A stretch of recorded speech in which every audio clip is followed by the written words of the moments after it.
This week for Maintenance Monday, we're talking tire tread, track tread, all types of tread, everything underneath the machines that you rent, what to look for when it's time to replace it, and everything else. All right, Maintenance Monday, here we go.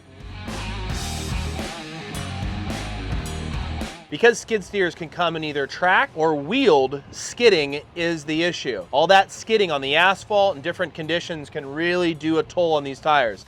Okay, turf tires, beach tires. You want to making sure that your tread has the right and proper depth and you're running the right amount of PSI. As the name implies, non-marking tires. These are very specific to the job. So you want to make sure that these non-marking tires are, well, not going to make marks. Tread depth, tread wear, and obviously the condition of these white tires so they don't leave the mark and leaving the job site nice and happy. Tracks and tread and tread and track. It's all here on the machines that you rent, and you want to make sure they're in great conditions before you start. So checking out, making sure PSI, making sure the tread looks good, making sure all in all that you're going to have that grip beneath you before you get to work and working hard. All right, Maintenance Monday, that's it. Tracks and tread. See you on the next one.